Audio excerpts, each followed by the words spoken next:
Kabupaten Buru, Provinsi Maluku membara. Mahkamah Konstitusi perintahkan hitung suara ulang, kantor KPU malah terbakar. Ada apa? Apakah ada upaya menghilangkan barang bukti untuk memenangkan seseorang? Selamat datang di channel Restu 007, channel yang akan memperkaya hasanah berpikir kalian dengan menghadirkan berita berimbang bebas dari kepentingan manapun.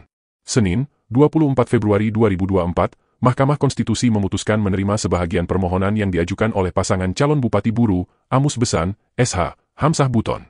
Mahkamah Konstitusi membatalkan keputusan KPU Kabupaten Buru nomor 136 tahun 2024 tentang penetapan hasil pemilihan Bupati dan Wakil Bupati Buru tahun 2024 dan memerintahkan mengadakan pemungutan suara ulang di satu TPS yaitu TPS 2 Desa Debowai dan penghitungan suara ulang di TPS 19 Desa Namlea.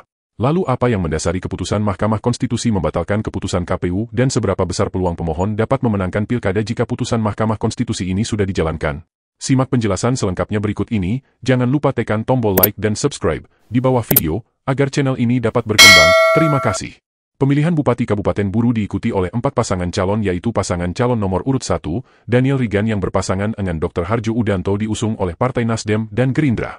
Kemudian pasangan calon nomor urut 2, pasangan Ikram Umasugi yang berpasangan dengan Sudarmo, diusung oleh Partai PAN, PKS dan PKB, kemudian pasangan calon nomor urut 3 pasangan Abdul Aziz Hentihu yang berpasangan dengan Gadis Siti Nadia Umasugi yang diusung oleh Partai PDI Perjuangan, Golkar dan P3, dan terakhir pasangan nomor urut 4, pasangan Amus Besan yang berpasangan dengan Hamsah Buton diusung oleh Partai Hanura, Perindo, Partai Demokrat dan Partai Bulan Bintang. Pasca pemungutan dan penghitungan suara pada tanggal 27 November 2024, KPU Kabupaten Buru memutuskan pasangan calon nomor urut 2, Ikram Umasugi dan Sudarmo menang dengan perolehan suara tertinggi sebesar 22.414 suara, unggul tipis dengan hanya selisih 287 suara, dari pasangan calon nomor urut 4 yang memperoleh suara sebesar 22.127 suara. Pasangan calon nomor 4, Amus Besan dan Hamsah Buton pun memutuskan untuk mengajukan sengketa ke Mahkamah Konstitusi. Dalam surat permohonannya, mereka mendalilkan telah terjadi pelanggaran pilkada di setidaknya 12 TPS dengan ragam pelanggaran di antaranya. Penggunaan surat suara oleh pemilih lebih dari satu kali, penggelembungan suara yang dilakukan oleh penyelenggara pemilu dan kekeliruan dalam penghitungan akhir perolehan suara. Namun demikian, dalam amar putusannya, Mahkamah Konstitusi hanya mengabulkan pembatalan perolehan suara di 2 TPS yaitu TPS 2 Desa Debowai dan TPS 19 Desa Namlea. Di TPS 2 Desa Debowai, pemohon berhasil membuktikan bahwa terdapat 2 orang atas nama Jamingah dan Rumiati Fatgehepon yang terbukti melakukan pemilihan lebih dari satu kali. Jamingah memilih di 2 TPS yang berbeda yaitu TPS 2 Desa Debowai dan TPS 4 di desa yang sama. Sementara Rumiati Fatgehepon diketahui mencoblos sebanyak 2 kali di TPS yang sama, yaitu TPS 2 Desa Debowai.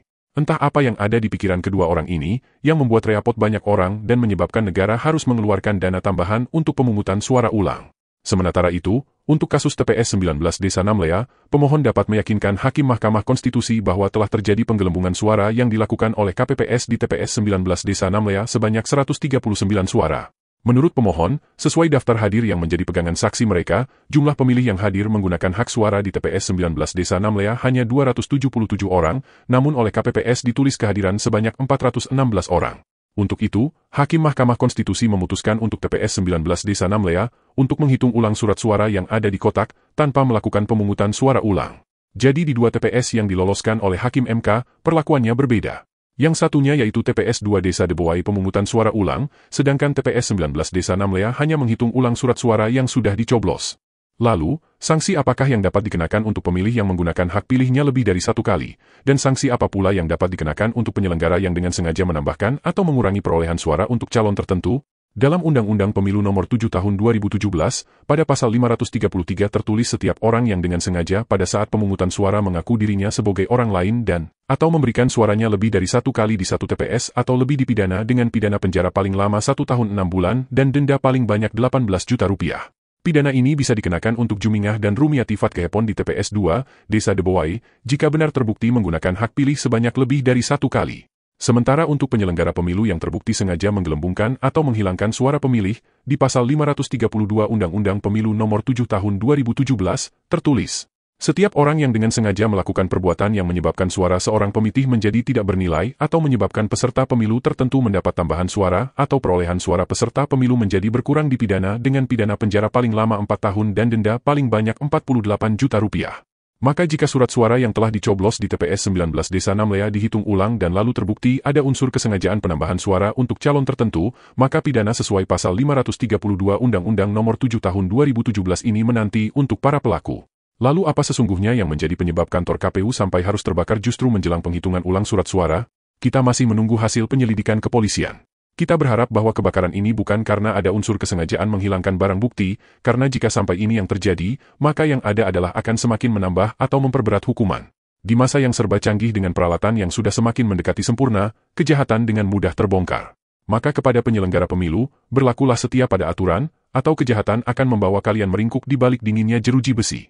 Bagaimana menurut kalian, jika negara harus mengeluarkan biaya tambahan untuk pemungutan suara yang terjadi karena adanya unsur kesengajaan melakukan pelanggaran, sanksi apa yang paling tepat untuk menghukum para pelaku? Tuliskan jawaban kalian di kolom komentar, dan jangan lupa tekan tombol like dan subscribe di bawah video ini, agar channel ini dapat berkembang. Terima kasih.